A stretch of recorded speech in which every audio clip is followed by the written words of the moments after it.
বর্ধমানে এই প্রথম পুরনো জামা দিয়ে তোমরা নতুন জামা কিনতে পারবে। চলো গল্পটা প্রথম থেকে বলি। আমি সকাল সকাল পৌঁছে গেলাম Savvy store. Bardhaman GT road college মোড়ে নতুন একটা স্টোর ওপেন হচ্ছে, গার্মেন্টস শপ, যেটার নাম স্যাভি। তবে নামটা বেশ ইউনিক, তাই সকাল সকাল পৌঁছে গেছিলাম ওখানে পৌঁছেতেই দেখা হয়ে গেল যোগেশ স্যারের সাথে। যোগেশ স্যার আমাকে ফার্স্ট ফ্লোরে নিয়ে গেলেন, কারণ স্টোরটা ফার্স্ট ফ্লোরেই। তারপর স্টোরে ইন করলাম। স্টোরে ইন করতে স্টোরের অ্যাম্বিয়েন্স ছিল এ ক্লাস, দেখতে বেশ ভালো লাগছিল। তবে লাইটের কাজ এখনো কমপ্লিট হয়নি, তবে খুব তাড়াতাড়ি ওপেন হতে চলেছে। গার্মেন্টস এর সমস্ত রকম জিনিসই কিন্তু তোমরা এখান থেকে পেয়ে যাবে, জামা, প্যান্ট, জুতো থেকে শুরু করে A to Z। ওখানে যেতেই আমার একটা জামা পছন্দ হয়ে গেল, আর এই জামাটার দাম হলো মাত্র 504 টাকা। আমাকে কেমন জামাটাতে দেখতে লাগবে অবশ্যই কমেন্ট করে জানাও। আমি কনফিউজ ছিলাম জামাটা নেবো কি নেবো না, এটাই ভাবছিলাম। যদিও জামাটা আমার খুব পছন্দ হয়েছিল। ফাইনালি জামাটা একবার ট্রাই করে দেখলাম খুব ভালো দেখতে লাগছে, আর এই জামাটা আমি ফাইনাল করে নিলাম নেওয়ার জন্য।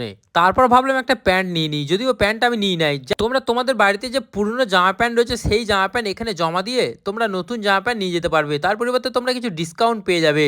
আর এই স্টোরটা খুব তাড়াতাড়ি ওপেন হতে চলেছে। স্টোরটার অ্যাড্রেস হলো বর্ধমান জিটি রোড রাজ কলেজ মোড়ের টেরার ওপরে।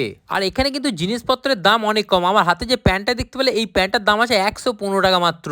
তারপর আমি বিলিং কাউন্টারের উদ্দেশ্যে দাঁড়িয়েছিলাম, কারণ আমাকে জামাটা বিল করতে হবে। জামাটা বিল করতে গিয়ে আমি যখন পেমেন্ট করলাম, তারপরে কিন্তু বিলটা আমার হাতে দেওয়া হলো না, কারণ বিলটা অনলাইন চলে এসেছে আমার মেলে। আর এখানে প্রত্যেকটা স্টাফের কিন্তু ব্যবহার খুব ভালো। যাই হোক, আমি জামাটা নিয়ে খুশিতে বাড়ির উদ্দেশ্যে রওনা দিলাম। আর এই ভিডিওটা এখানেই শেষ করছি, দেখা হবে তোমার সাথে নতুন ব্লগে।